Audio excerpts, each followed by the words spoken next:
Welcome to the deep dive. If your work really depends on getting visuals perfect, maybe you're a photographer, a designer, perhaps even working in video, well, you're in the right place today. Definitely. We're doing a close look, a real deep dive into the Eizo CG2730 monitor. We've gone through, professional reviews, expert takes. And there's a really good one from a working photographer, too, which adds a practical edge. Exactly. So our mission here is to pull out the key things, the advantages, what you need to consider about this monitor, trying to give you the core value without getting bogged down in endless tech specs. Yeah, cut through the noise a bit. Sure. And I think the first thing that just screams out from all the sources is color accuracy. Right, comes up again and again. It's not just nice to have, is it? For pros, it's fundamental. Getting that color right directly affects, well, everything, the final product. Yeah, like a photographer needing a print to match the screen, or a designer making sure brand colors are bang on. Absolutely. And it seems like Eizo really focused on making that easy with the CG2730 model. Okay, how so? Because calibration can be a bit of a pain, right? Well, that's the thing. Both Photo Review and Squiver, that's the photographer site, they really highlight this feature. A built-in self-calibration sensor. Ah, built in. So it's not an extra gadget you have to buy and fiddle with. Exactly. That's exclusive to the CG2730. It means the monitor can basically calibrate itself. Okay, let's unpack that. Why is how it's integrated such a big deal? Well, it really boils down to a few things. Saving time, definitely. Ensuring consistency, and honestly, reducing the chance you mess it up. Right. Normally, you'd need a separate colorimeter, run the software, do it manually. Which takes time, and you have to remember to do it regularly. Precisely. With this built-in sensor and Eizo software color navigator, you can automate it. Set it to run overnight, maybe? So it just does it. Yeah. Total time saver. Plus, you know it's being done consistently, correctly. That's a key difference compared to the CS2730 model, the sibling monitor. You still need an external calibrator for that one. Gotcha. So convenience and reliability baked right in. That makes a lot of sense. And the software itself, Color Navigator, sounds pretty capable too. Photo Review mentioned it comes with both models. Yes, bundled with both. And it offers presets, for different kinds of work photography, print, web design. Now that's handy. Tailored targets. Exactly. But you can also set your own custom targets. Adjust brightness, gamma, white point, get it just how you need it. So quite flexible. Very. And Photo Review also notes it generates ICC profiles. Which is vital for keeping color consistent across everything, right? Camera, screen, printer. Absolutely. It ensures that whole chain is speaking the same color language. Squiver even shared their specific settings. Oh, yeah. What did they use? They preferred a brightness of 100 CDMA2, white point at 6500K, and gamma 2.12. Gives you a real-world starting point. It's those little practical details that help. Like, Squiver also mentioned the app icon changes color. Yeah, for the Color Navigator app. Just a quick visual check to see if your calibration is current. It's a small thing, but nice. And Photo Review talked about a validation tab in the software. Lets you check how accurate the calibration is, see the color variance, and crucially, you can use it to match multiple screens. Ah, okay. If you've got a dual monitor setup, you can make sure they both look the same. That's huge. Definitely a big plus in professional environments. So calibration is clearly a major strength. What about the range of colors it can actually show, the gamut? Right, that's another key area.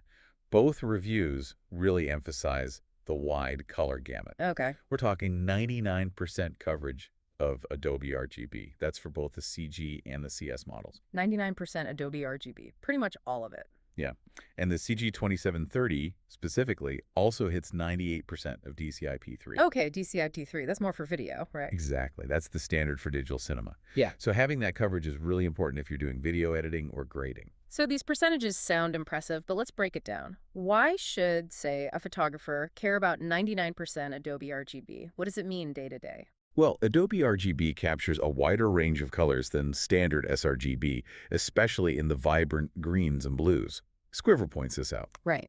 So if you're shooting in RAW and aiming for high-quality prints, working in Adobe RGB lets you see and control more of those rich colors that might get clipped or lost in sRGB. So what you see is closer to what the camera captured and closer to what a good printer can produce. Precisely. It closes that gap.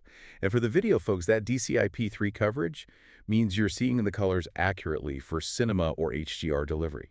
You're working with the full palette intended for that medium. Okay, that clarifies things. It's about seeing the full range of color you're working with. Exactly. No guesswork. Now, beyond the colors themselves, what about just, staring at the thing for hours? Eye strain is a real issue. Yeah, definitely. And the reviews mention features aimed at comfort.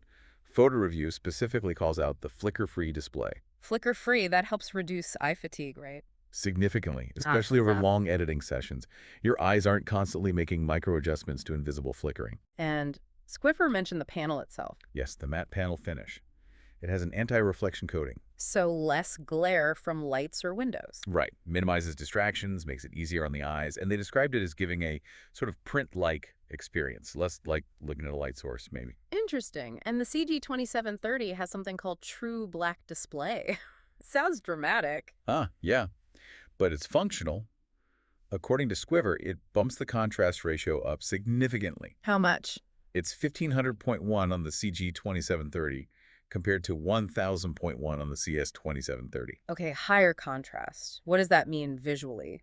Deeper blacks, more detail in the shadows, brighter highlights. It just gives you more range to work with when you're adjusting contrast or digging into shadow detail in photos or video. Makes sense. And Photo Review mentioned another related feature, a black retardation film. Yeah, that's also specific to the CG2730.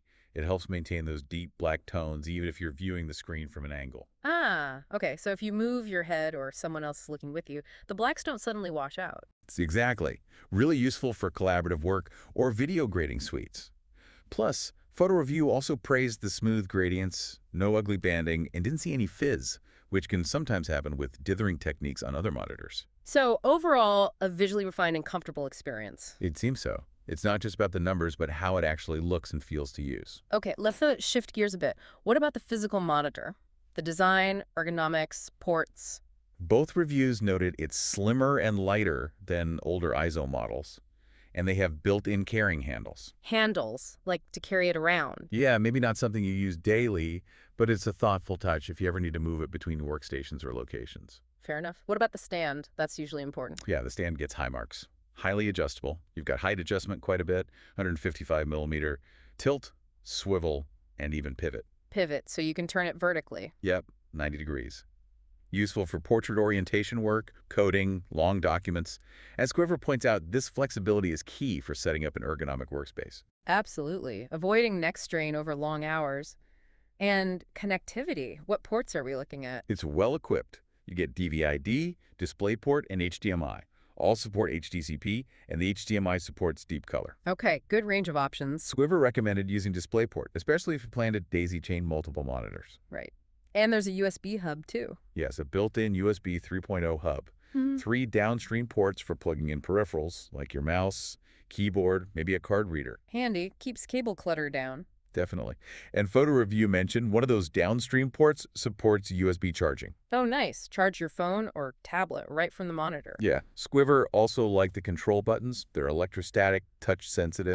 Not physical clicky buttons. Sleep touch buttons. And they have a subtle backlight.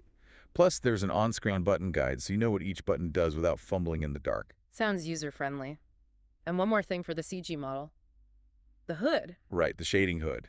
It comes included with the CG2730. But not the CS2730. Correct. It attaches magnetically, apparently very easily, Yeah. and helps block overhead light or reflections from hitting the screen. Another step towards viewing accuracy. Okay. We've mentioned the CS2730 a few times as the sibling model. Photo Review did a direct comparison. Can we just quickly summarize the main differences again? Sure. The big one, number one, is that built-in self-calibration sensor, only on the CG2730. Got it. Calibrator built in versus external. Then the CG2730 has the higher contrast ratio, 1500.1 versus the 1000.1. Deeper blacks. Wider color gamut, because it adds that 98% DCI-P3 coverage. Crucial for video. The CG also has extra tech like brightness stabilization and color drift correction for really long-term stability. Okay. Slightly lower power consumption on the CG, interestingly. And that black retardation film for better viewing angles. Right, the off-angle blacks. And finally, the bundled shading hood with the CG. Plus some more technical differences in lookup tables and internal processing, but those are the main user-facing ones. Okay, that's a clear summary. So, thinking about all these features, who is this monitor really for? Who's the ideal user for the CG2730? Well, both reviews really point towards Serious users, Hmm. professionals, photographers, graphic designers, video editors, retouchers. Anyone whose work lives or dies by color accuracy and stability. Exactly. Yep. But photo review also made a good point because of things like the flicker-free display. It's actually a good option for anyone spending long hours in front of a screen. Less eye strain is always good. True.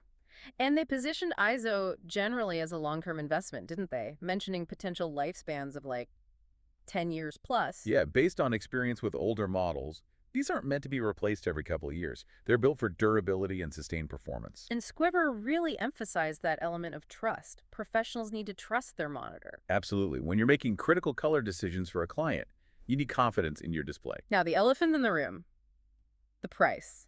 These aren't cheap monitors. No, they're definitely an investment. Photo Review listed the RRP in Australia around AU $3,300 for the CG2730, though maybe found cheaper street prices. And the CS2730. That was more accessible. Around AU $1,880 was the best price they found. So a significant difference. Yeah.